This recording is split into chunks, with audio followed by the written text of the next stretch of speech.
Welcome to the Binge Breakers podcast. I'm Jacqueline. I am here to teach you how I overcame bulimia and my binge eating disorder, and how you can too. Through simple steps of mind management, repairing your relationship with yourself, understanding your habits, and intuitive eating. Disclaimer: this recording is not intended to be utilized as medical advice or a medical diagnosis. If you think you're in need of medical attention or treatment, please seek it immediately. This recording will also contain sensitive subjects such as binging and purging, weight, and depression. Please listen at your own discretion and do what you think is best for you. Brittany, welcome. Everyone out there listening, I have a guest on the show today, and it is Brittany Allison. She is known on Instagram as the Food Freedom Life. Already mispronouncing her name, but she's a really awesome coach and registered nutritionist and a dietitian that I found on Instagram. And I've been following her for a while, but I really like her posts because they're all directed towards how you can get into intuitive eating and find freedom with food when you've struggled with binge eating in the past. And I think when you struggle with binge eating or something like that, it is really hard to even fathom the concepts of intuitive eating because you feel like it's just going to be falling headfirst into cake and everything else, and it's never going to end. So I love your messages and what you talk about on your Instagram. So yeah, welcome to the show. Thank you so much. I'm really excited to be chatting with you today. Yeah, of course. So I always like to ask people, like, what sort of traumatic and awful event led to you being in this career field and why you help people today? Yeah, I mean, I think you just put it pretty well. Like, I don't think people really come into this field without having their own traumatic and awful story with food and body image. And that's, certainly the case for me too. I mean, growing up, I never really had a good relationship with food or my body, but I never really realized that's what it was. I was always really unintentionally, of course, but compared to my sister, who was smaller than me, she was always skinny mini and nothing was said for me. And I still remember being told at the doctor at 10 years old that I was high on the growth curve and that I was overweight. And that's gotta be fun to hear. Oh yeah, I know. Like the fact that I remember that so vividly and I was only 10 years old that says a lot. Right. Yeah. And my parents always did their best, but there were a lot of messages around junk food and we didn't keep certain foods in the house. It led me to, trade away my lunch for other things. Sometimes I would eat in secret. I remember trying to lose weight before going to Disneyland on a family trip. Yeah. Just things like that kind of culminated over the years through high school. It kept going. Like I would blame my body for not being invited to parties. I thought if I was just skinnier, I would be more popular and I would have that high school experience that I wanted so badly. When I finally went away to university, I gained weight, as many people do as you enter into a new phase of life. But I was finally in a place I had the freedom and space away from my family home and my parents to quote unquote do something about it. And pretty quickly, it turned into an eating disorder. Really, really quickly, it turned into bulimia. And so, when I was in university, I got really into fitness and nutrition. I mean, I had an eating disorder the whole time. So that was obviously an underlying current. But I finished up a degree in history, and then I decided that I wanted to go into nutrition because that was already taking up all of my time and energy. And so I wanted to learn more and I was excited about it, which, had some validity, but at the same time, a lot of people who go into nutrition do have eating disorders. Yeah, it's just like people who go into psychology, they usually have, not always, but like sometimes they have some sort of own mental struggle of their own. And it's, people are always surprised by it, but like, no, it makes sense. It's something that takes up all your headspace. Of course, you're going to go into it. Yeah, absolutely. So I went to school for nutrition. I became a boot camp instructor. I was a weight loss coach, like all of these really kind of messed up things that weren't inherently messed up, but because of the, underlying eating disorder of all of it, it was messed up. But throughout all of that, I was really stuck in it. My whole world was food, nutrition, exercise. I was in school for dietetics, and it came to a point where food took over my whole life. It took up all of my brain space. It almost ruined my relationship. And that was when I really realized that I had a problem, because that's something that eating disorders do to you, right? Is they convince you that you don't have a problem that you can stop anytime, that this is normal, this is just something that you have to do, and then you'll stop and it'll be fine. But it got to the point where I realized that doesn't happen. This is a problem and I need to stop. And it was from that point on that my partner, who's now my fiance, he was my boyfriend at the time. Oh, congratulations. Thank you. He was like, Brittany, I know there's something wrong. You need to tell me. And he was the first person that I told. And from that point was when I really started my recovery. I DIY'd it. I did it on my own. I wouldn't necessarily recommend that for everybody, but for me, it made sense at the time.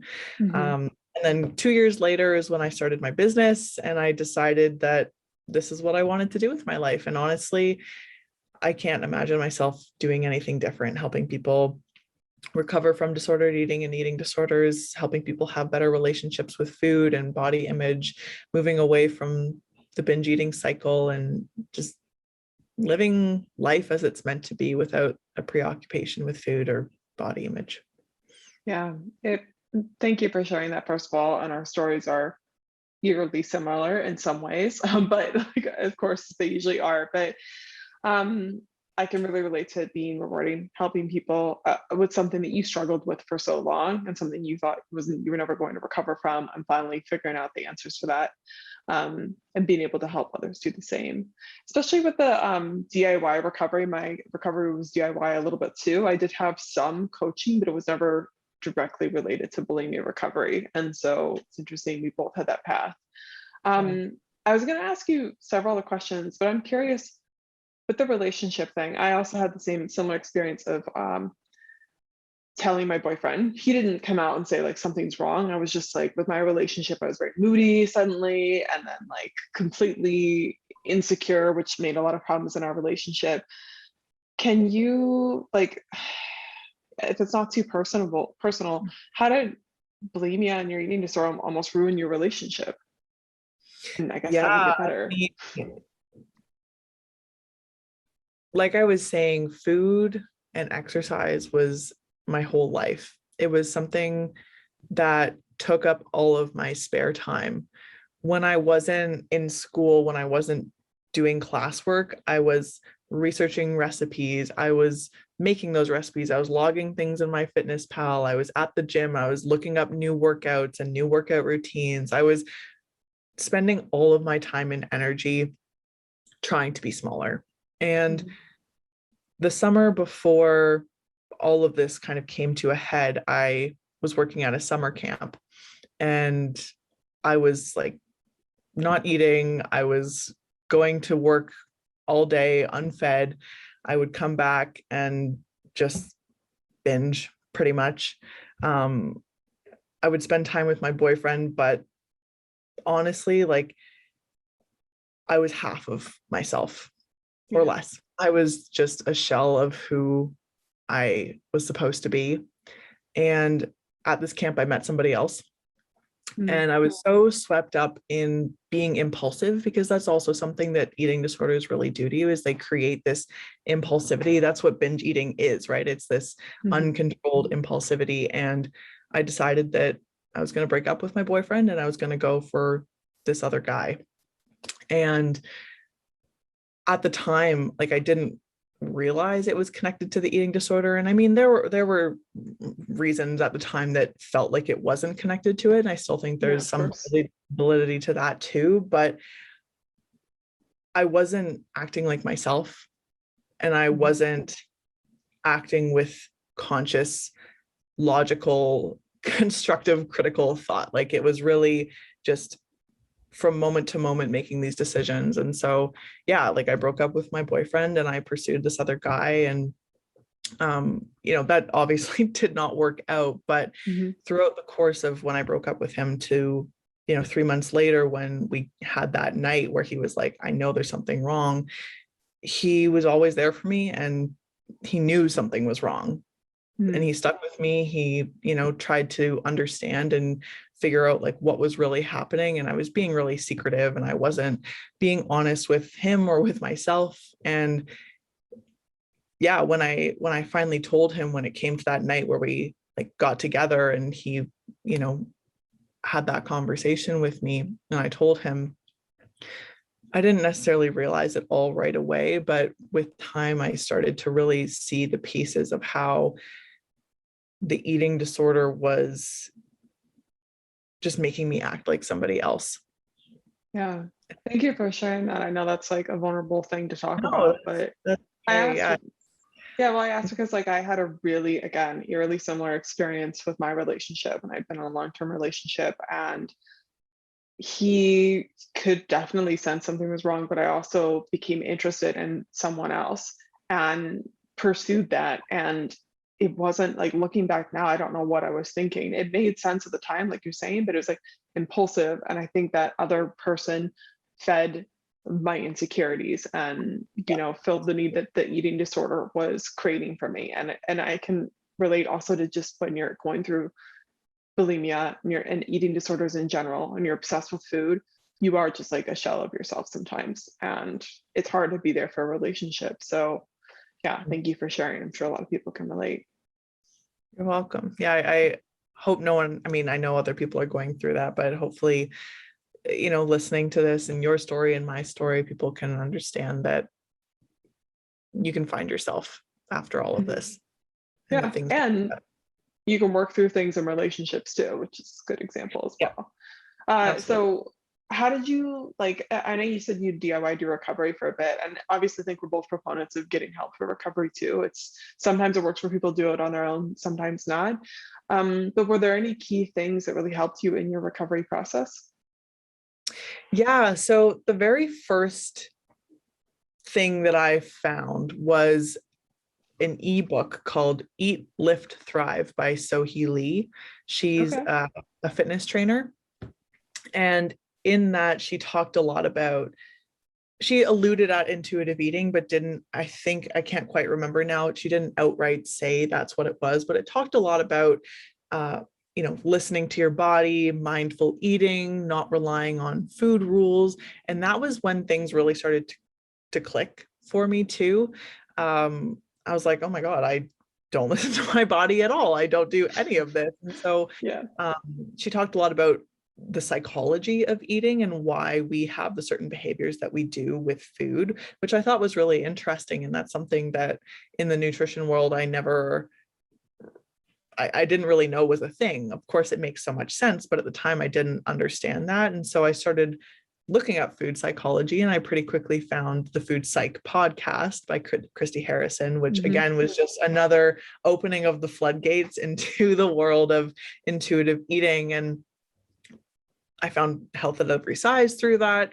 And my mind was really just blown by everything that I was learning. There was just so much information, this whole other world of food and eating and nutrition and health that I had no clue existed. Everything until that point lived in that world of diets and restriction and weight loss and constantly focusing on getting smaller. And now there was just all of this new information that I couldn't unknow. And it really challenged what I knew about health and wellness. So much so that, I really have wholeheartedly jumped into the intuitive eating, health at every size side of things, because it's one of those things that, yeah, like once you know it, you just really can't unknow it. And yeah, once I found it all, I really started adopting it into my life. And it helped bring just a self-awareness into why I was doing the things that I was doing when I was really active in my eating disorder, in a way that helped me honestly like move forward pretty quickly in my Yeah. recovery. Yeah. Well, when the finding out why is really helpful, because I think when you're going through an eating disorder, binge eating, compulsive eating, whatever it is, you you kind of think you're just crazy. And at least that's what I thought. It sounds, it's an adorable mug for people listening. She has an M&M mug. It's the blue one. It's awesome. Um, anyway, but where was I? Yeah, do you think like you're crazy and you think you have no self-control, that you're just this compulsive, impulsive person that can't stop. And it's going to be like that for the rest of your life. And for me, all I ever looked up was like weight loss advice to try to help it, because that was the only thing I knew that like that's how you control your food, just like losing weight. So it's the only avenue I was going through constantly. For you, you found out more about, okay, there's actually reasons behind why I'm eating this way. I'm not just this ravenous person who has no control. When it comes to intuitive eating, which obviously helped you a lot, how did you navigate, or you could even use your personal example or what you use with clients, but how do you even begin to navigate intuitive eating when you don't necessarily trust your body signals? Yeah, that's such a good question. And I mean, having a lack of trust with your body signals, I think something that's really important to understand is that you were not born that way, not trusting your body signals. You were born trusting your body. You, as a baby, knew when to eat, when to say no. You knew how to ask for food when you were hungry. Like, all of these pieces that we have forgotten along the way were once really natural. Mm-hmm. Of course, understanding that doesn't necessarily make it click or make it easy right away, but I think having that understanding that you were once an intuitive eater really helps to build that very first foundational layer of trust that, hey, if I was once this way, I can relearn that and I can get back to it, even though I've unlearned it over the course of chronic dieting and restriction and all of that. But, you know, when it comes to really starting the process, it is scary. It's scary to allow yourself to eat foods that you've been restricting for so long. And the way that I go about that with clients is a little bit different for everybody. You know, some people will kind of do one food at a time or one food group at a time, like carbohydrates, for example. Some people really just want to go all in and kind of get it all out of the way at once and rip the Band-Aid off. But Yeah. having somebody who you can put your trust in, somebody who not only has been there, but has worked with hundreds of people and has a proven framework for how to move through it, I think that really helps, because when you don't trust yourself yet, it helps so much to put your trust into somebody else who can teach you to trust yourself. Yeah.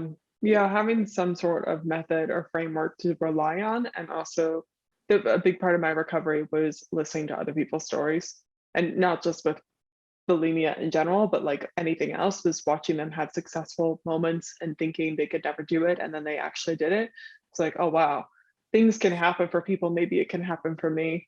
And then having some sort of method to rely on, so that even if you don't necessarily know about you, you trust that, okay, this is work for other people. It might work for me too. It's absolutely helpful. Yeah.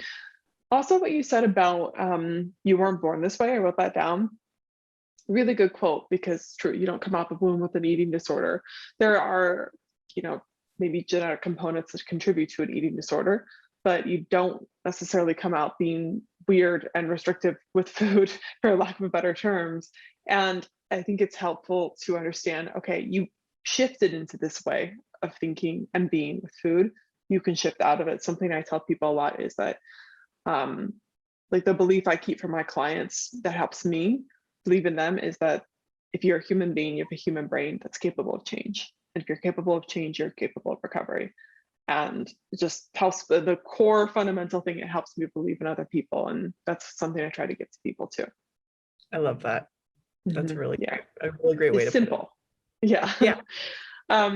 Yeah, that's good. So when it came to I guess the other thing I wanted to ask about is body changes. And obviously a fan of the health at every size movement.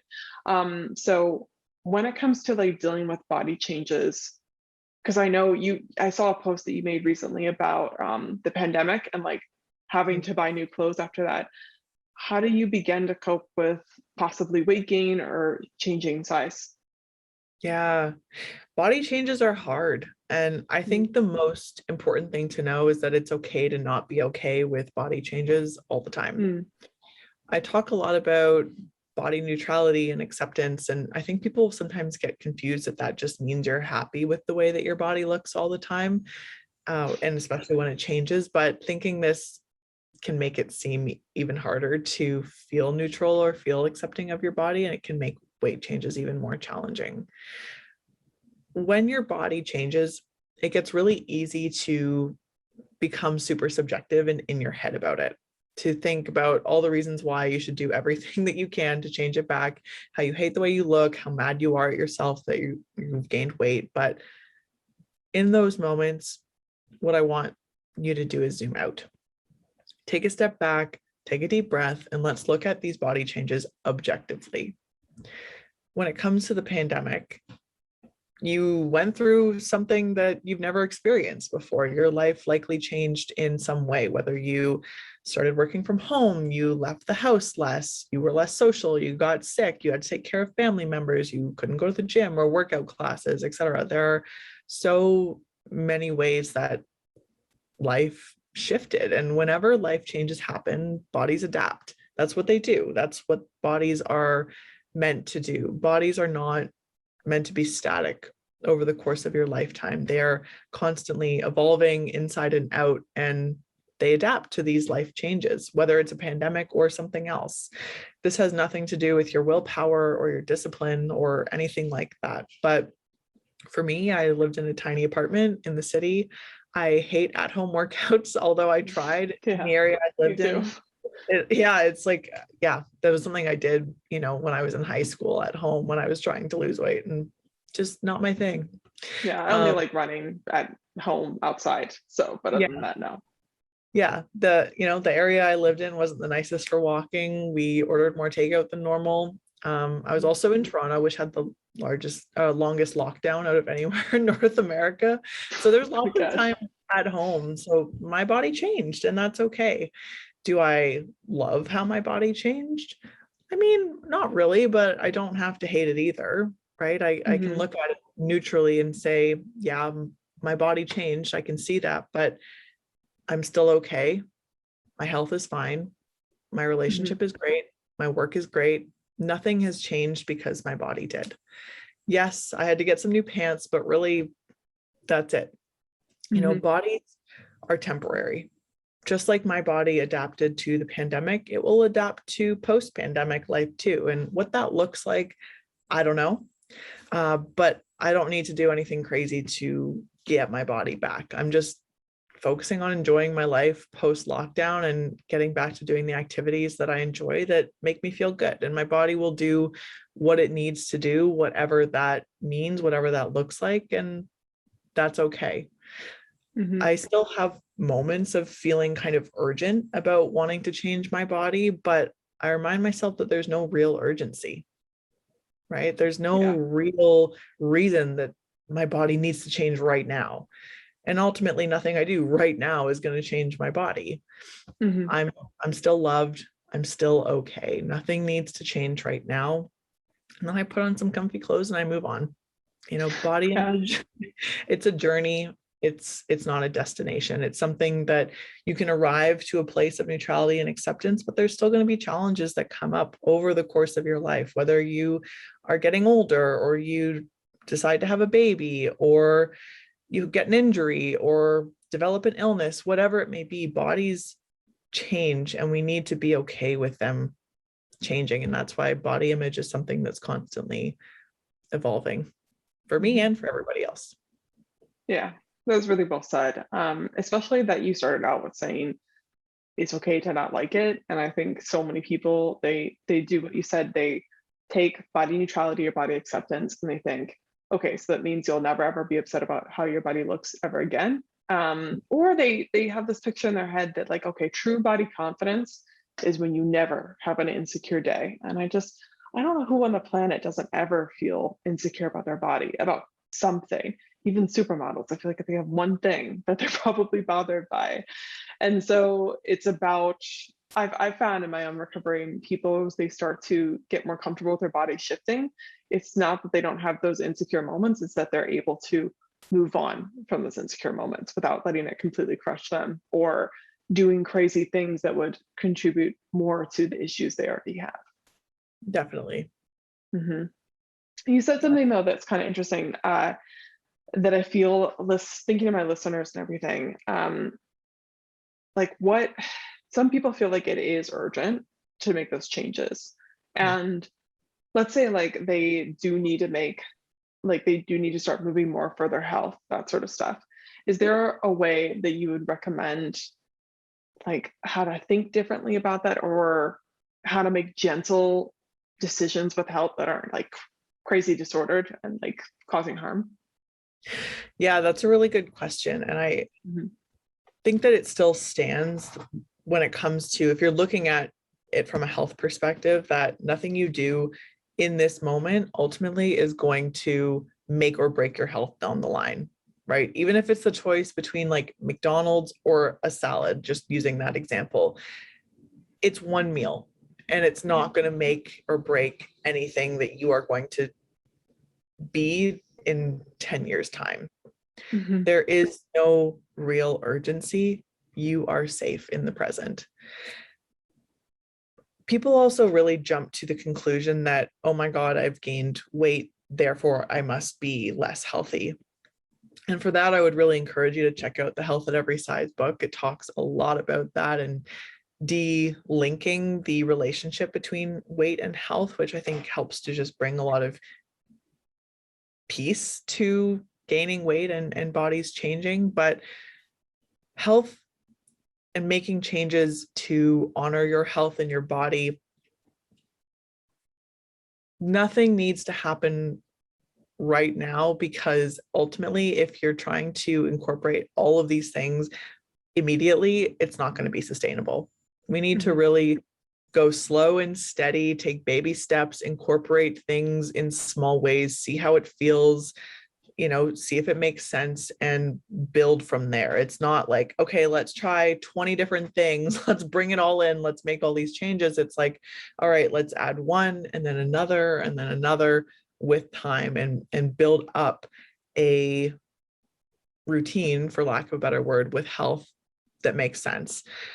Health Mhm. also is not just physical health too, it's mental health as well. And Yep. how you feel about yourself, your relationship with food, your relationship with movement, those pieces are really important too. We can't just say like, let's start this whole new workout routine if you have a crappy relationship with exercise, because at the end of the day, it's not going to be healthy. It's not going to be sustainable. It's not going to really benefit you in the ways that you want to. So really working on the mental side of it first so that you can incorporate the physical behaviors is going to benefit you a lot more in the long run. Mhm. Yeah, certainly. It's all nuanced, right? That there's little different things to everything that you're working on, and it's just not one way or the highway. And especially when it comes to your relationship with food, exercise, your mental health, you need to consider it all. I think with people, and I like what you said about how, like, one McDonald's meal isn't going to make or break it. Like, it's not, there isn't technically, no, there just isn't any real urgency. And a lot of people get it in their head that, like, this is the moment where all of my decisions, they are all of my health is, what's the word, impending, hanging, I don't know, it's wrong, but hanging on this one decision, and it's really not. It's really consistency over time that makes those changes, and you can always change something as time goes on. When it comes to, there's one thing I wanted to ask you, but with all that rambling I totally forgot. Oh, it's about either health at every size or weight. I guess I'll just move on from it. It's gone. um yeah, it's gone. Oh well, but we're pretty much at time anyway. So we've talked about the weight gain, or we talked about what it's like to make slow and sustainable changes through health, and also like little things that have helped you overcome binge eating and bulimia. But what's one piece of advice just in general that you would give to someone struggling right now? Yeah, good question. I think just to put it out there, if you're struggling with binge eating right now, things can get better. And I know that brings up a lot of questions around how and how long is it going to take, but Mm-hmm.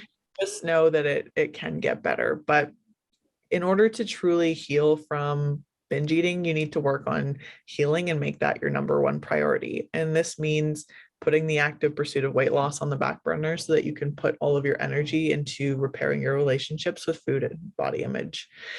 This does not mean that you have to give up your want to lose weight in order to start binge eating recovery, but living your life in a way that supports your body in a culture that repeatedly beats weight loss into it, it's hard, especially if you don't fit into the ideal. And so it's understandable if there's a part of you that still wants to lose weight to fit into that ideal. You're not going to wake up tomorrow and be cured of your desire to lose weight. Every single one of my clients, when they first start working with me, wants to lose weight. And for some of them, that desire never truly goes away, and that's okay. It's a process, and you're going to have points where you feel recovered, and then you wake up one day and you have the urge to diet. It's your brain's conditioning.